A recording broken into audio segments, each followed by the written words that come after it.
ओम नमः शिवाय। हर हर महादेव। प्रिय भक्तों, आज हम सुनने जा रहे हैं सावन मास कथा अध्याय 6।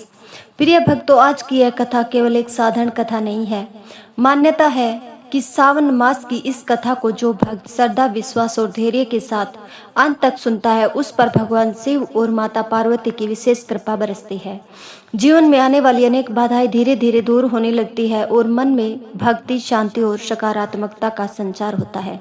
इसलिए आपसे विनम्र निवेदन है कि इस कथा को बीच में छोड़े बिना अंत तक अवश्य सुने। आज की कथा के अंतिम भाग में भगवान शिव ऐसा दिव्य उपदेश देंगे जो हर भक्त के जीवन को नई दिशा दे सकता है। तो आइए सच्चे मन से 3 बार बोलिए, हर हर महादेव, हर हर महादेव, हर हर महादेव। एक समय की बात है, सावन मास का छठा सोमवार था। भोर की पहली किरण के साथ ही मंदिरों में घंटियों की मधुर ध्वनि गूंजने लगी। भक्तजन गंगाजल, बेलपत्र, धतूरा, भांग और पुष्प लेकर भगवान शिव के दर्शन के लिए जा रहे थे। पूरा वातावरण विस्मय हो चुका था। उसी नगर में शिवदास नाम का एक निर्धन ब्राह्मण रहता था। उसके पास धन नहीं था, लेकिन उसके हृदय में भगवान शिव के प्रति अटूट प्रेम था। उसकी पत्नी गौरी भी उतनी ही धर्मपरायण और दयालु थी। दोनों पति पत्नी ने प्रण लिया था कि पूरे सावन मास में वे प्रतिदिन शिवलिंग का जलाभिषेक करेंगे, व्रत रखेंगे और यथाशक्ति किसी भूखे को भोजन अवश्य कराएंगे। एक दिन ऐसा आया जब उनके घर में केवल एक समय का भोजन बचा था। गौरी ने चिंता से कहा, स्वामी, यदि आज यह भोजन भी किसी अतिथि को दे दिया तो कल हम क्या खाएंगे? शिवदास मुस्कुराकर बोला, गौरी, जिसने अब तक हमारा पालन किया है वही आगे भी करेगा। भगवान शिव अपने भक्त को कभी निराश नहीं करते। उसी समय उनके द्वार पर किसी ने आवाज लगाई, भिक्षाम देहि, भिक्षाम देहि। दोनों ने दरवाजा खोला। सामने एक तेजस्वी वृद्ध साधु और उनके साथ एक साध्वी खड़ी थी। उनके मुखमंडल पर ऐसा दिव्य तेज था कि उन्हें देखते ही दोनों पति पत्नी श्रद्धा से झुक गए। उन्हें क्या पता था कि यह कोई साधारण अतिथि नहीं, बल्कि स्वयं भगवान शिव और माता पार्वती उनके प्रेम, त्याग और विश्वास की परीक्षा लेने आए हैं। वृद्ध साधु और साध्वी को देखकर शिवदास और गौरी ने विनम्रता से उनके चरण स्पर्श किए और उन्हें अपने छोटे से घर में आदर पूर्वक बैठाया। घर में न सोने चांदी के बर्तन थे, न ही स्वादिष्ट व्यंजन, लेकिन प्रेम, श्रद्धा और अतिथि सेवा की भावना भरपूर थी। गौरी रसोई में गई। उसने देखा कि घर में बस थोड़ा सा आटा, कुछ दाल और एक कटोरी दूध बचा था। वह कुछ क्षण के लिए चिंतित हुई, फिर मन ही मन भगवान शिव का स्मरण करते हुए बोली, हे भोलेनाथ, यह सब आपका ही दिया हुआ है। आज यदि आपके किसी भक्त की सेवा का अवसर मिला है तो मैं इसे अपना सौभाग्य मानती हूँ। उसने प्रेम से रोटियां बनाई, दाल परोसी और बचा हुआ सारा दूध भी अतिथियों के सामने रख दिया। साधु मुस्कुराते हुए बोले, बेटी, तुमने अपने लिए कुछ रखा भी है या सब हमें दे दिया? गौरी ने विनम्रता से उत्तर दिया, महाराज, अतिथि देवो भव। अतिथि को भोजन कराना ही हमारा सबसे बड़ा धर्म है। हमारे लिए भगवान शिव की कृपा ही सबसे बड़ा भोजन है। साधु ने गहरी दृष्टि से शिवदास की ओर देखा और पूछा, यदि कल तुम्हारे घर अन्न का एक दाना भी न बचा, तब भी क्या तुम्हारा विश्वास भगवान शिव पर ऐसा ही रहेगा? शिवदास ने बिना एक पल सोचे उत्तर दिया, महाराज, हमारा विश्वास भोजन पर नहीं, भगवान शिव पर है। अन्न समाप्त हो सकता है, लेकिन भोलेनाथ की कृपा कभी समाप्त नहीं होती। जो सच्चे मन से उनका नाम लेता है वह कभी अकेला नहीं रहता। साधु और साध्वी एक दूसरे को देखकर मुस्कुराए। उनकी आंखों में करुणा और प्रसन्नता झलक रही थी, लेकिन उनकी परीक्षा अभी भी पूरी नहीं हुई थी। भोजन समाप्त होने के बाद साधु ने कहा, पुत्र, यदि तुम सचमुच भगवान शिव पर इतना विश्वास रखते हो तो कल प्रातः सूर्योदय से पहले नगर के उत्तर दिशा में स्थित पुराने शिव मंदिर में आना। वहां तुम्हारे विश्वास की अंतिम परीक्षा होगी। यह कहकर दोनों धीरे धीरे वहां से चल पड़े। शिवदास और गौरी देर तक उन्हें जाते देखते रहे। उनके मन में अनेक प्रश्न उठ रहे थे। आखिर वे साधु कौन थे और पुराने शिव मंदिर में उन्हें किस परीक्षा का सामना करना होगा? बिल्कुल भी आभास नहीं था कि अगली सुबह उनके जीवन की दिशा हमेशा के लिए बदलने वाली थी। रात गहराती जा रही थी। आकाश में असंख्य तारे टिमटिमा रहे थे, परंतु शिवदास और उसकी पत्नी गौरी की आंखों में नींद नहीं थी। दोनों बार बार उसी रहस्यमय साधु और साध्वी के बारे में सोच रहे थे। उनके मुख पर जो दिव्य तेज था वह किसी सामान्य मनुष्य का नहीं लग रहा था। गौरी ने धीरे से कहा, स्वामी, मेरे मन में बार बार यही विचार आ रहा है कि वे कोई साधारण साधु नहीं थे। जब उन्होंने भोजन ग्रहण किया तब ऐसा लगा जैसे पूरे घर में एक अद्भुत सुगंध फैल गई हो। ऐसा अनुभव मुझे पहले कभी नहीं हुआ। शिवदास मुस्कुराए और बोला, गौरी, चाहे वे कोई भी हो, हमने तो उन्हें भगवान का स्वरूप मानकर सेवा की है। यदि हमारी सेवा से वे प्रसन्न हुए हैं तो वही हमारे लिए सबसे बड़ा सौभाग्य है। गौरी ने फिर पूछा, लेकिन उन्होंने हमें उस पुराने शिव मंदिर में क्यों बुलाया होगा? गांव के लोग तो कहते हैं कि वर्षों से वहां कोई नहीं आता जाता। मंदिर जंगल के बीच है। वहां रात को अजीब अजीब आवाजें सुनाई देती है। कई लोगों ने तो वहां जाने का साहस भी नहीं किया। शिवदास ने शांत स्वर में उत्तर दिया, जहां भगवान शिव का वास होता है वहां भय को कोई स्थान नहीं होता। यदि यह उनकी इच्छा है कि हम वहां जाएं तो हमें अवश्य जाना चाहिए। इतना कहकर दोनों ने भगवान शिव के चरणों में प्रणाम किया और ओम नमः शिवाय का जप करते हुए विश्राम करने का प्रयास किया। परंतु पूरी रात उनके मन में उत्सुकता बनी रही। सुबह ब्रह्म मुहूर्त में मुर्गे की बाग सुनाई दी। शिवदास तुरंत उठ खड़ा हुआ। उसने स्नान किया, स्वच्छ वस्त्र धारण किए और मिट्टी के छोटे से पात्र में गंगा जल और कुछ बेलपत्र, अक्षत और पुष्प रख लिए। गौरी ने भी स्नान करके भगवान शिव की आरती की और पति के साथ चलने की तैयारी करने लगी। जैसे ही दोनों घर से निकले पूरा वातावरण अत्यंत शांत था। पूर्व दिशा में हल्की लालिमा दिखाई देने लगी थी। पक्षियों का मधुर कलरव वातावरण को पवित्र बना रहा था।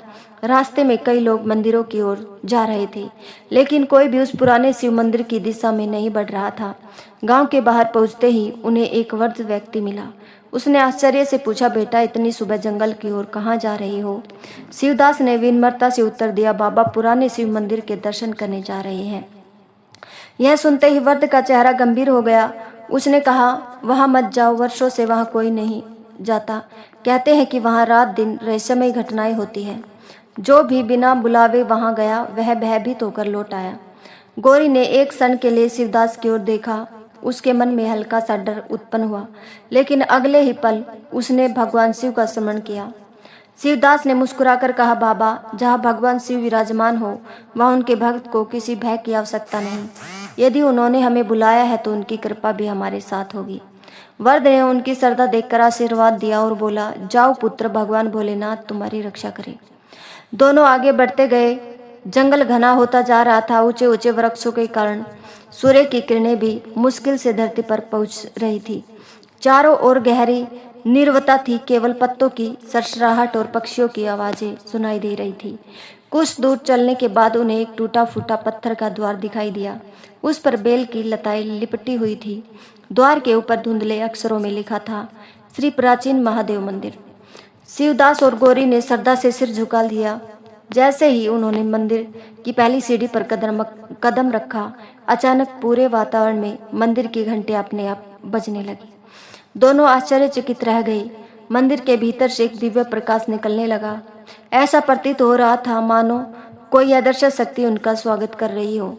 उसी समय उन्हें वही परिचित स्वर सुनाई दिया, आओ पुत्र, हम तुम्हारी ही प्रतीक्षा कर रहे थे। दोनों ने एक दूसरे की ओर देखा। उनके हृदय की धड़कन तेज हो गई। वे धीरे धीरे मंदिर के गर्भगृह की ओर बढ़े, लेकिन जैसे ही उन्होंने भीतर प्रवेश किया, वहां जो दृश्य उन्होंने देखा उसे देखकर उनके पैरों तले जमीन खिसक गई। प्रिय भक्तों, आज की कथा का यह भाग अत्यंत रहस्यमय और भक्ति भाव से भरपूर है। मान्यता है कि जो श्रद्धा और विश्वास के साथ भगवान शिव की कथा का श्रवण करता है, उनके जीवन में धैर्य, साहस और ईश्वर पर अटूट विश्वास का प्रकाश फैलने लगता है। इसलिए आप सभी से विनम्र निवेदन है कि इस कथा को अंत तक अवश्य सुने, क्योंकि आज भगवान शिव अपने भक्त की ऐसी परीक्षा लेने वाले हैं जिसका परिणाम केवल उनके जीवन ही नहीं बल्कि पूरे गांव के भाग्य को बदल देगा। तो आइए इस बार प्रेम से बोलिए, हर हर महादेव। जैसे ही शिवदास और गौरी ने मंदिर के गर्भगृह में प्रवेश किया, उनके कदम अपने आप धीमे पड़ गए। मंदिर बाहर से जितना जर्जर दिखाई देता था, भीतर का दृश्य उतना ही दिव्य और अलौकिक था। दीवारों पर वर्षों पुराने दीपकों का कालापन दिखाई दे रहा था, परंतु आश्चर्य की बात यह थी कि बिना किसी मनुष्य के वहां अनेक दीप अवश्य जल रहे थे। उनकी लो बिल्कुल स्थिर थी। ऐसा लग रहा था मानो समय भी उस स्थान पर ठहर गया हो। गर्भगृह के मध्य में एक प्राचीन शिवलिंग विराजमान था। उस पर किसी अदृश्य स्रोत से जल की पतली धारा निरंतर गिर रही थी। शिवलिंग पर चढ़े बेलपत्र बिल्कुल ताजे थे, जैसे अभी अभी किसी भक्त ने उन्हें अर्पित किया हो। गौरी की आंखों में अनायास आंसू बहने लगे। वह कांपती हुई आवाज में बोली, स्वामी, यह स्थान तो सचमुच दिव्य है। यहाँ आते ही मन को ऐसी शांति मिल रही है जैसी मैंने कभी अनुभव नहीं की। शिवदास ने हाथ जोड़कर भगवान शिव को प्रणाम किया और बोला, हे नीलकंठ, यदि हमें यहाँ बुलाने का उद्देश्य आपकी कोई आज्ञा है तो हमें उसे पूर्ण करने की शक्ति भी दीजिए।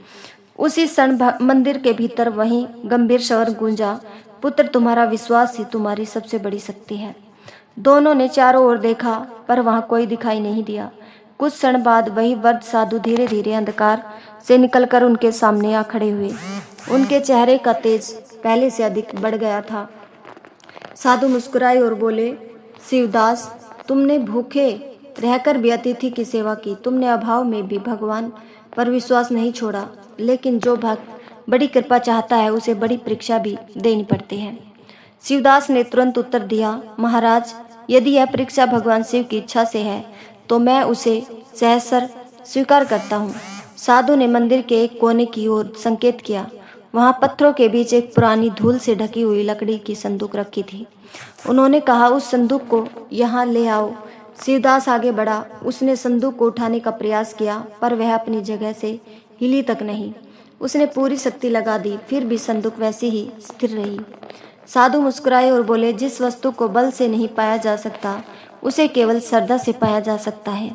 उन्होंने शिवदास से कहा, पहले भगवान शिव का पंचाक्षरी मंत्र ओम नमः शिवाय 108 बार जपो, उसके बाद पुनः प्रयास करना। शिवदास और गौरी वही आसन लगाकर बैठ गए। दोनों ने आंखें बंद की और पूरे मन से मंत्र जप आरंभ कर दिया। धीरे धीरे मंदिर का वातावरण बदलने लगा। घंटियों की मधुर ध्वनि अपने आप गूंजने लगी। हवा में चंदन और केवड़े की दिव्य सुगंध फैल गई। ऐसा प्रतीत होने लगा मानो देवगण भी उस मंत्र जप में अदृश्य रूप से सम्मिलित हो गए हों। जैसे ही 108 बार मंत्र पूरा हुआ, मंदिर का पूरा गर्भगृह तेजस्वी प्रकाश से भर उठा। साधु ने शांत स्वर में कहा, अब संदूक को स्पर्श करो। शिवदास ने जैसे ही श्रद्धा से संदूक पर हाथ रखा, वहां बिना किसी प्रयास के अत्यंत हल्की हो गई। गौरी आश्चर्य से यह दृश्य देख रही थी। साधु बोले, याद रखो पुत्र, जिस जीवन में श्रद्धा होती है वहां असंभव भी संभव हो जाता है। शिवदास ने धीरे धीरे संदूक का ढक्कन खोला, लेकिन उसके भीतर जो दिव्य वस्तु रखी थी उसे देखते ही उसकी सांसें थम गई। उसकी आंखों में आंसू बहने लगे और गौरी विस्मय से केवल इतना ही कह सकी, हे भोलेनाथ, यह कैसे संभव है? आखिर उस संदूक में क्या था? क्या वह कोई दिव्य शिवलिंग था, कोई प्राचीन रहस्य, या स्वयं भगवान शिव की कृपा का प्रतीक? तो चलिए जानते हैं इस बारे में। प्रिय भक्तों, आपने अब तक सुना कि भगवान शिव ने अपने परम भक्त शिवदास और गौरी की श्रद्धा की परीक्षा ली। अब वह क्षण आ गया जब एक साधारण सा दिखाई देने वाला संदूक एक ऐसा रहस्य खोलने वाला है जो केवल धन का नहीं बल्कि भक्ति, सेवा और ईश्वर पर अटूट विश्वास का प्रतीक है। मान्यता है कि जो भक्त श्रद्धा के साथ इस कथा को अंत तक सुनता है उसके जीवन में धैर्य, विश्वास और भगवान शिव के प्रति समर्पण की भावना और प्रगाढ़ होती है। इसलिए कथा को अंत तक अवश्य सुने। एक बार प्रेम से बोलिए, हर हर महादेव। शिवदास ने कांपते हुए हाथों से उस संदूक का ढक्कन उठाया। ढक्कन खुलते ही गर्भगृह में एक दिव्य प्रकाश फैल गया। ऐसा लगा मानो सैकड़ों दीपक एक साथ प्रज्वलित हो उठे हो। गौरी ने अपनी आंखों पर हाथ रख लिया, क्योंकि वह तेज साधारण नहीं था। कुछ क्षण बाद जब प्रकाश धीरे धीरे शांत हुआ, तब दोनों ने संदूक के भीतर देखा। उसमें सोना, चांदी या रत्न नहीं थे। वह एक अत्यंत प्राचीन रुद्राक्ष की माला, ताड़पत्रों पर लिखे हुए शिव मंत्र और चांदी के पात्र में सुरक्षित थोड़ा सा भस्म रखा था। गौरी आश्चर्य से बोली, महाराज, यह तो कोई खजाना नहीं है। वृद्ध साधु मुस्कुराए। उन्होंने कहा, बेटी, संसार सोने को खजाना समझता है, परंतु भगवान शिव के भक्त के लिए सबसे बड़ा धन ज्ञान, भक्ति और वैराग्य है। जो इस सत्य को समझ लेता है उसके लिए समस्त संसार का वैभव भी तुच्छ हो जाता है। शिवदास ने अत्यंत श्रद्धा से रुद्राक्ष की माला अपने मस्तक से लगाई। उसी क्षण उसके भीतर एक अद्भुत शांति का अनुभव हुआ। उसे ऐसा लगा जैसे वर्षों से मन में जो चिंता, अभाव और भय था वह धीरे धीरे समाप्त हो रहा है। साधु ने चांदी का पात्र उसकी ओर बढ़ाया। यह भस्म केवल राख नहीं, यह उस सत्य का प्रतीक है कि एक दिन शरीर, धन और अहंकार सब यही रह जाएंगे। केवल कर्म और भक्ति ही जीव के साथ जाते हैं। गौरी की आंखों से आंसू बह निकले। उसने हाथ जोड़कर कहा, महाराज, यदि भगवान हमें केवल इतना आशीर्वाद दे कि हमारा विश्वास कभी कम न हो तो हमें और कुछ नहीं चाहिए। साधु की आंखों में संतोष झलक उठा। उन्होंने कहा, यही कारण है कि तुम दोनों यहाँ तक पहुँच पाए हो। जिसने मांगने से पहले समर्पण करना सीख लिया, उसके जीवन में भगवान स्वयं व्यवस्था करते हैं। इतने में मंदिर के बाहर तेज वर्षा आरंभ हो गई। बिजली चमकी, बादलों की गड़गड़ाहट से पूरा जंगल गूंज उठा। लेकिन आश्चर्य, मंदिर के भीतर एक भी बूंद नहीं आई। दीपक पहले की तरह स्थिर जल रहे थे। साधु ने शिवदास से कहा, अब इस रुद्राक्ष की माला को धारण करो और आंखें बंद करके केवल एक बार पूरे मन से ओम नमः शिवाय का उच्चारण करो। शिवदास ने वैसा ही किया। जैसे ही मंत्र पूरा हुआ, मंदिर की घंटियां अपने आप बज उठी। शिवलिंग पर गिरती जलधारा कुछ क्षणों के लिए प्रकाशमय हो गई और उसी क्षण वृद्ध साधु और साध्वी के शरीर से दिव्य आभा निकलने लगी। उनके साधारण वस्त्र मानो प्रकाश में विलीन होने लगे। शिवदास और गौरी स्तंभ होकर यह दृश्य देखने लगे। उनके हृदय में एक ही विचार आया, क्या ये वही है जिनका हम प्रतिदिन स्मरण करते हैं। धीरे धीरे साधु के जटाजूट प्रकट होने लगे। माथे पर अर्धचंद्र की झलक दिखाई देने लगी और वातावरण में डमरू की अत्यंत मंद दिव्य ध्वनि सुनाई देने लगी। गौरी कांपते हुए बोली, स्वामी, यह तो। उसकी वाणी रुक गई। शिवदास तुरंत भूमि पर दंडवत लेट गया। उसे अनुभव हो चुका था कि अब जो होने वाला है वह उसके जीवन का सबसे बड़ा सौभाग्य बनने वाला है। क्या अगले ही क्षण भगवान शिव अपने वास्तविक स्वरूप में दर्शन देंगे या अभी भक्त की अंतिम और सबसे कठिन परीक्षा बाकी है? इस दिव्य रहस्य का उद्घाटन होगा। तो चलिए स्टार्ट करते हैं। पहले बोलिए हर हर महादेव। प्रिय शिव भक्तों, अब कथा उस दिव्य क्षण में प्रवेश कर रही है जहाँ एक सच्चे भक्त की भक्ति, विश्वास और सेवा का फल उसे मिलने वाला है। मान्यता है कि भगवान शिव अपने भक्त की परीक्षा अवश्य लेते हैं, पर जब उनकी कृपा बरसती है तो जीवन का अंधकार भी प्रकाश में बदल जाता है। इसलिए इस कथा को अंत तक अवश्य सुने और पूरे मन से एक बार बोलिए हर हर महादेव। जैसे ही मंदिर में डमरू की दिव्य ध्वनि गूंजी, शिवदास और गौरी ने कांपते हुए हाथ जोड़ लिए। उनके हृदय की धड़कन तेज हो चुकी थी। वातावरण में चंदन, धूप और बेलपत्र की सुगंध फैल गई। मंदिर की दीवारों से मानो ओम नमः शिवाय का मधुर नाद अवश्य स्वयं निकल रहा था। वृद्ध साधु और साध्वी के शरीर से निकला प्रकाश बढ़ता गया। कुछ ही क्षणों में उनका साधारण वेश मानो प्रकाश में विलीन हो गया। शिवदास ने आंखें उठाकर देखा तो उसके सामने जटाधारी, त्रिनेत्रधारी, गले में सर्प धारण किए, मस्तक पर अर्धचंद्र और जटाओं से गंगा धारण किए भगवान शिव दिव्य स्वरूप में विराजमान थे। उनके समीप सिंह पर आरूढ़ करुणामयी मुस्कान से शोभित माता पार्वती विराजमान थी। यह दृश्य देखते ही शिवदास और गौरी की आंखों से अश्रुधारा बह निकली। दोनों पर साष्टांग दंडवत लेट गए। उनके मुख से केवल एक ही शब्द निकल रहा था, भोलेनाथ भोलेनाथ भोलेनाथ। भगवान शिव ने अत्यंत करुणा से कहा, उठो पुत्र, भक्ति में सिर झुकाना श्रेष्ठ है, पर भक्ति को निराश होकर नहीं, विश्वास के साथ जीना चाहिए। दोनों ने कांपते हुए हाथ जोड़कर भगवान के चरणों की ओर देखा। शिवदास बोला, प्रभु, हमने तो केवल अपना कर्तव्य निभाया। यदि हमसे कोई सेवा हुई हो तो वह भी आपकी ही प्रेरणा से हुई है। भगवान शिव मुस्कुराई, यही तुम्हारी सबसे बड़ी विशेषता है। तुमने सेवा की लेकिन कभी उसका अभिमान नहीं किया। तुमने दान दिया पर कभी उसका प्रतिफल नहीं मांगा। तुमने अभाव में भी विश्वास नहीं छोड़ा। माता पार्वती ने गौरी के सिर पर स्नेह के साथ हाथ रखा और कहा, बेटी, जिस घर की ग्रह लक्ष्मी संतोष, करुणा और सेवा में परिपूर्ण होती है, वहाँ देवता भी प्रसन्न होकर निवास करते हैं। तुम्हारे त्याग ने तुम्हारे घर को तीर्थ बना दिया। गौरी की आंखें भर आई। उसने विनम्र स्वर में कहा, माते, यदि आपकी कृपा बनी रहे तो हमें किसी धन की संपत्ति की आवश्यकता नहीं। भगवान शिव बोले, यही कारण है कि तुम धन के योग्य हो। जो केवल अपने लिए मांगता है उसका पात्र छोटा रहता है जो सबके कल्याण की कामना करता है उसके लिए मेरे आशीर्वाद के द्वार स्वयं खुल जाते हैं। इतना कहते ही भगवान शिव ने अपने त्रिशूल से मंदिर की भूमि को हल्का सा स्पर्श किया। क्षण भर में वहां से निर्मल जल का एक छोटा सा झरना फूट पड़ा। उसका जल अत्यंत स्वच्छ और शीतल था। मंदिर का वातावरण और भी दिव्य हो गया। भगवान बोले, यह जल केवल प्यास बुझाने के लिए नहीं है, यह उस विश्वास का प्रतीक है जो कठिन परिस्थिति में भी कभी सूखता नहीं। जो भक्त श्रद्धा से मेरे नाम का स्मरण करता है उसके जीवन में आशा का यह स्रोत कभी समाप्त नहीं होता। शिवदास और गौरी ने उस जल को अपने मस्तक से लगाया। उसी समय मंदिर के बाहर से लोगों के दौड़ने की आवाज आने लगी। गांव के कुछ लोग जो तेज वर्षा से बचने के लिए उस पुराने मंदिर तक पहुंचे थे, गर्भगृह के बाहर खड़े रह गए। उन्होंने भीतर से निकलती दिव्य ज्योति देखी, पर भीतर प्रवेश करने का साहस नहीं हुआ।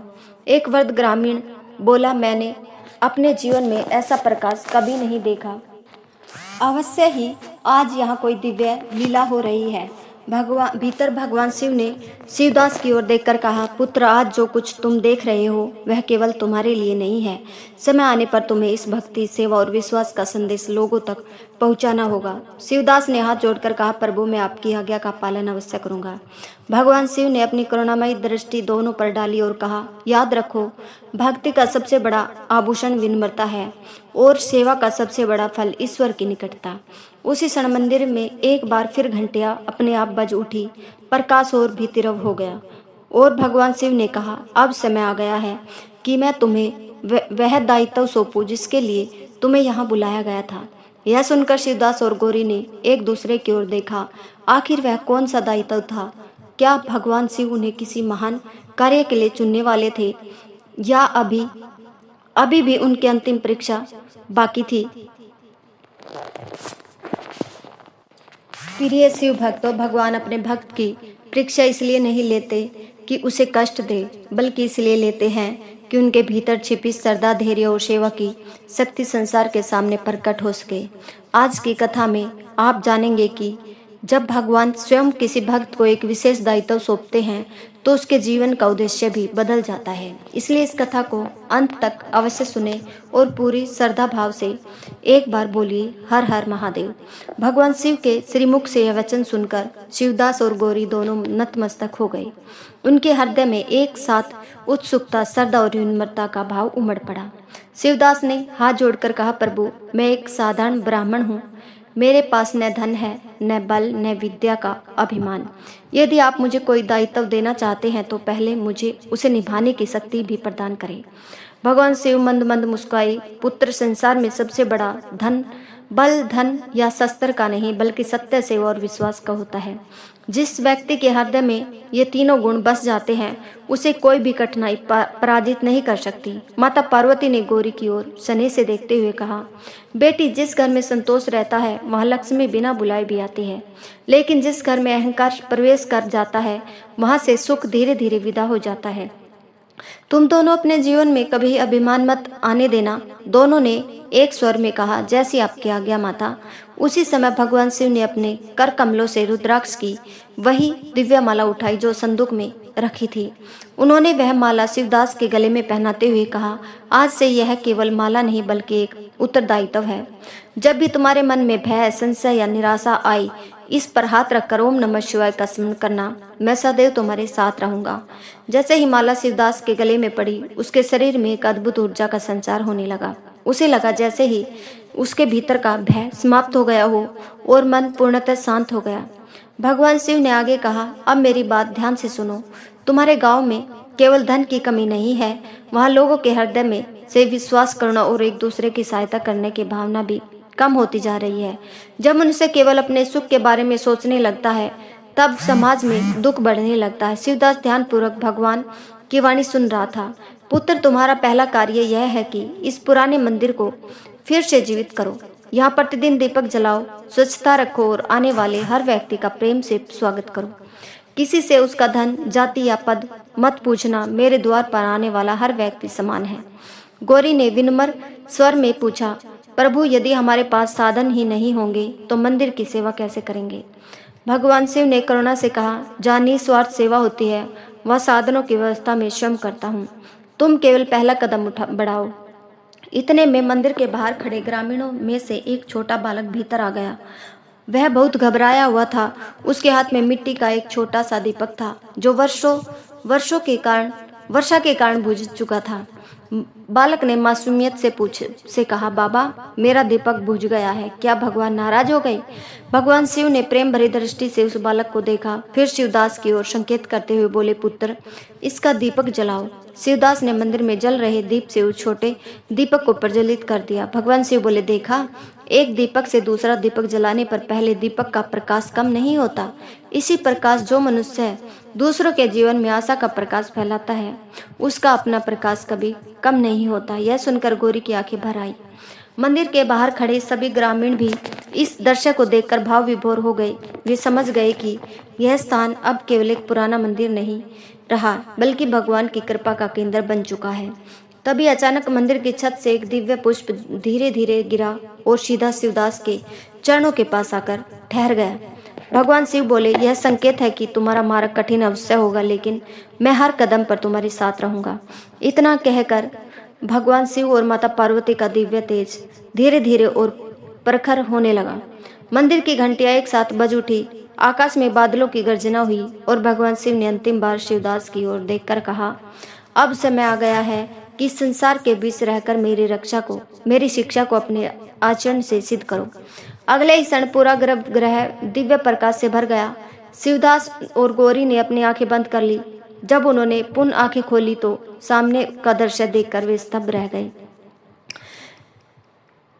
रह गए। प्रिय भक्तों, जब भगवान किसी सच्चे भक्त को अपने दर्शन देकर अंतर्ध्यान होते हैं, तब वे उसे कभी अकेला नहीं छोड़ते। वे उसके जीवन में ऐसे संकेत छोड़ जाते हैं जो हर कठिन समय में मार्गदर्शन करते हैं। आज की कथा का यह भाग हमें यह सिखाएगा कि ईश्वर का सबसे बड़ा चमत्कार केवल दर्शन नहीं, बल्कि मनुष्य के हृदय का परिवर्तन होता है।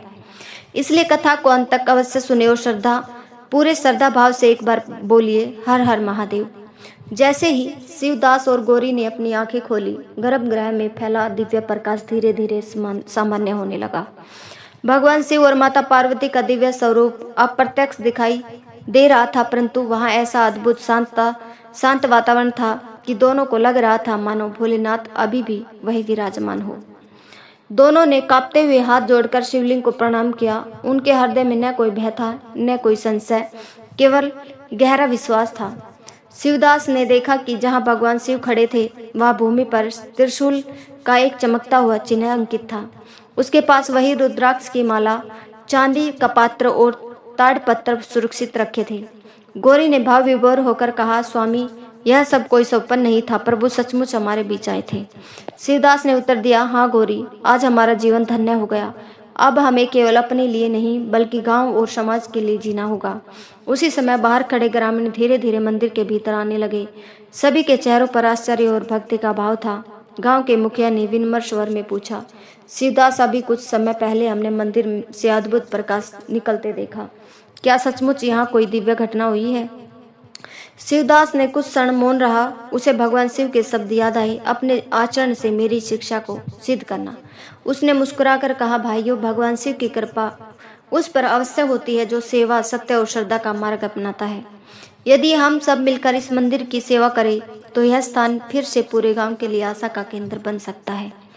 उसकी बात सुनकर सभी ग्रामीणों के मन में नया उत्साह जाग उठा। एक वृद्ध महिला आगे आई और बोली, बेटा, वर्षों से यह मंदिर सुना पड़ा था। यदि भगवान ने तुम्हें चुना है तो हम भी तुम्हारे साथ मिलकर इसकी सेवा करेंगे। दूसरे ही दिन से पूरे गांव में एक नया परिवर्तन दिखाई देने लगा। कोई मंदिर की टूटी हुई सीढ़ियाँ ठीक करने लगा, कोई आंगन की सफाई करने लगा, महिलाएं मिलकर दीप बनाने लगी, बच्चे फूल चुनकर लाने लगे, युवक पास के तालाब से जल भरकर लाने लगे। गौरी प्रतिदिन मंदिर में दीपक जलाती, प्रसाद बनाती और आने वाले हर भक्त को मुस्कुराकर स्वागत करती। धीरे धीरे उस प्राचीन मंदिर में फिर से भजन कीर्तन और ओम नमः शिवाय का मधुर जाप गूंजने लगा। कुछ ही दिनों में दूर दूर के गांवों से भी लोग वहां आने लगे। कई भक्तों ने बताया कि मंदिर में प्रार्थना करने के बाद उनके मन को अद्भुत शांति मिली।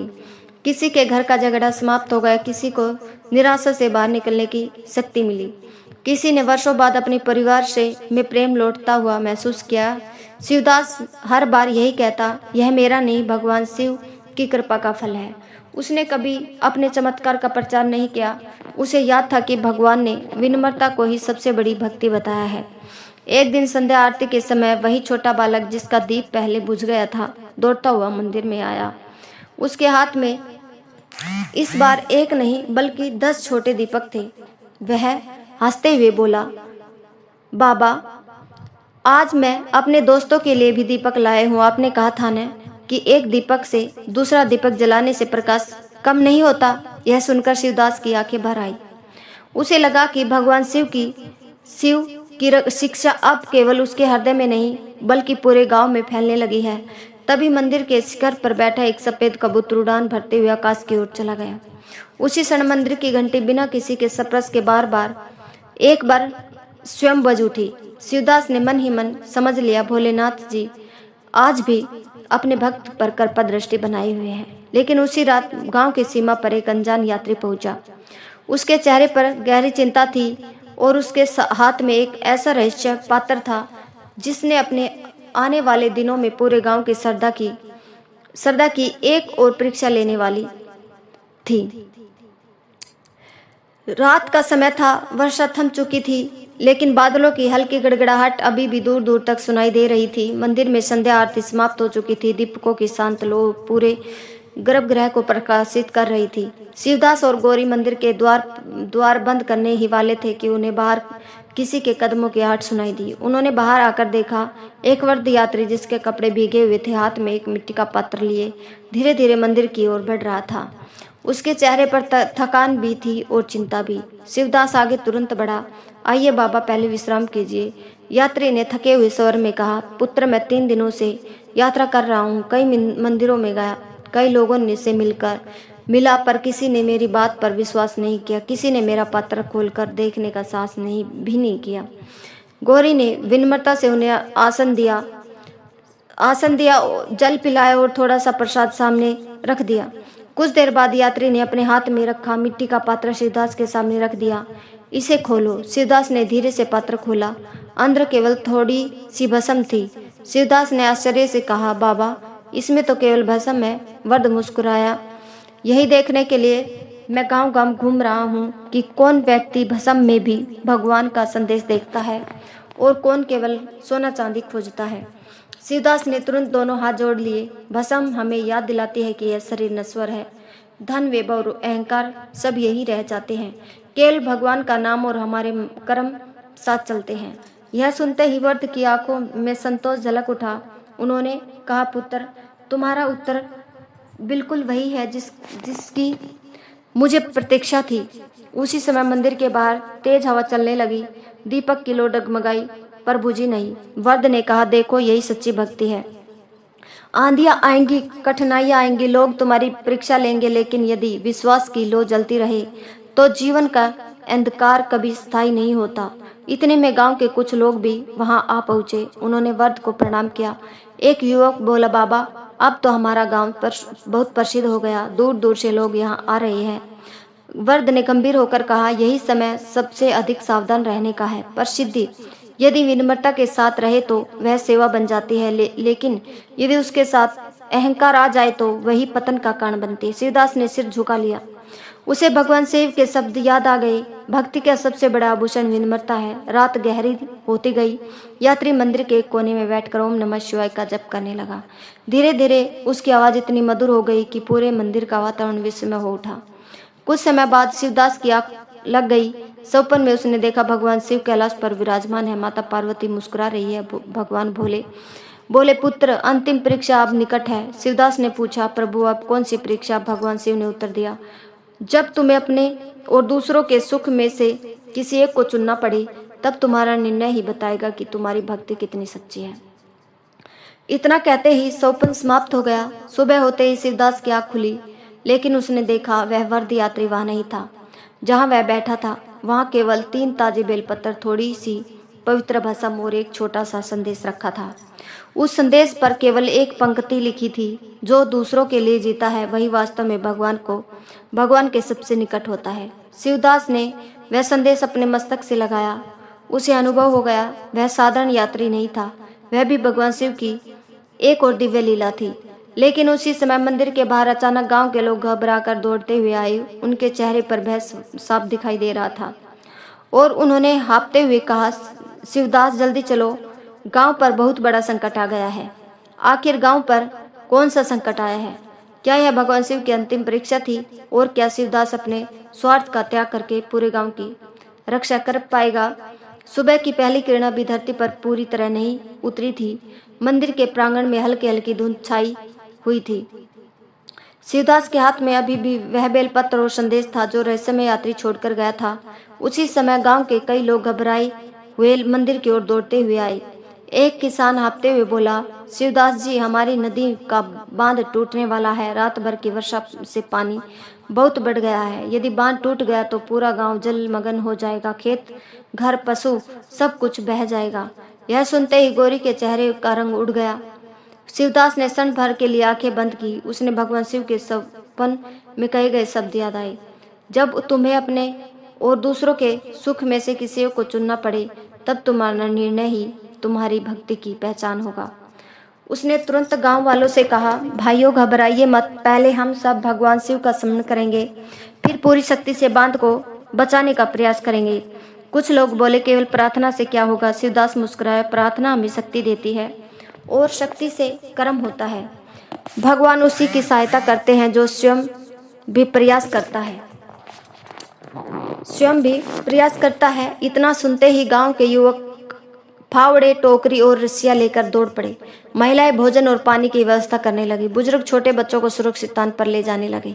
शिवदास सबसे आगे चल रहा था। बारिश फिर से तेज होने लगी। बिजली आकाश को चीरती हुई चमक रही थी। नदी का पानी भयंकर वेग से बाढ़ से टकरा रहा था। हर कोई भयभीत था। शिवदास ने दोनों हाथ जोड़कर नदी के तट पर खड़े खड़े प्रार्थना की, हे कैलाशपति, यदि हमारी सेवा, हमारी श्रद्धा और हमारा विश्वास आपको प्रिय है तो हमें अपने गांव की रक्षा करने की शक्ति दीजिए। सभी ग्रामीण एक स्वर में जप करने लगे, ओम नमः शिवाय, ओम नमः शिवाय, ओम नमः शिवाय। उस सामूहिक जप ने सबके मन का भय कम कर दिया। सब लोग पूरे मन से बांध को मजबूत करने में जुट गए। घंटों की मेहनत के बाद अचानक वर्षा धीमी होने लगी। नदी का उफनता हुआ जल भी धीरे धीरे शांत होने लगा। जो बांध टूटने की स्थिति में था वह बच गया। पूरा गांव खुशी में झूम उठा। लोगों ने एक दूसरे को गले लगाया। एक वृद्ध किसान रोते हुए बोला, आज समझ में आया कि भगवान केवल चमत्कार नहीं करते, वे हमें एक होकर सही कर्म करने की बुद्धि भी देते हैं। शिवदास ने तुरंत कहा, यह मेरी नहीं, भगवान शिव की कृपा है। यदि हम सब मिलकर प्रयास न करते तो केवल प्रार्थना भी पर्याप्त नहीं होती। उसी समय मंदिर की दिशा में से घंटियों की मधुर ध्वनि सुनाई दी। सभी लोग मंदिर पहुंचे। गर्भगृह में प्रवेश करते ही उन्होंने देखा शिवलिंग पर एक ताजा बेलपत्र रखा था, जबकि सुबह से कोई भी मंदिर के भीतर नहीं गया था। सभी भक्तों की आंखें श्रद्धा से भर उठी। गौरी ने भावुक होकर कहा, स्वामी, यह भोलेनाथ का आशीर्वाद है। उन्होंने बता दिया कि वे आज भी आपके अपने भक्तों के साथ है। शिवदास ने हाथ जोड़कर कहा, प्रभु, आपने हमें यह सिखाया कि भक्ति केवल मंदिर में दीप जलाने का नाम नहीं, सच्ची भक्ति तो दूसरों के दुख में साथ खड़े होने का नाम है। उस दिन के बाद वह प्राचीन मंदिर फिर कभी सुना नहीं पड़ा। हर श्रावण मास में दूर दूर से भक्त वहां आने लगे। वहां आने वाले हर व्यक्ति को यही संदेश दिया जाता है, अहंकार छोड़ो, सेवा अपनाओ, सत्य का मार्ग चुनो, कठिन समय में भी भगवान शिव पर विश्वास मत छोड़ो और याद रखो, सच्ची पूजा केवल जल चढ़ाना नहीं बल्कि किसी जरूरतमंद के आंसू पोंछना भी है। समय बीतता गया। शिवदास और गौरी का सब जीवन पहले की तरह ही सादा रहा, लेकिन उनके घर में कभी संतोष की कमी नहीं रही। उन्हें सबसे बड़ा धन मिल चुका था, भगवान शिव की कृपा, सेवा का अवसर और समाज का विश्वास। और कहते हैं आज भी सावन मास में जो भक्त सच्चे मन से भगवान शिव का स्मरण करते हुए ओम नमः शिवाय का जप करता है, सेवा, करुणा और सत्य का मार्ग अपनाता है, उसके जीवन में भी भोलेनाथ किसी न किसी रूप में कृपा का द्वार अवश्य खोलते हैं। अगर आप लोगों को हमारी ये कथा पसंद आई हो तो हमारे चैनल को सब्सक्राइब कर ले, वीडियो को लाइक करें, शेयर करें। धन्यवाद।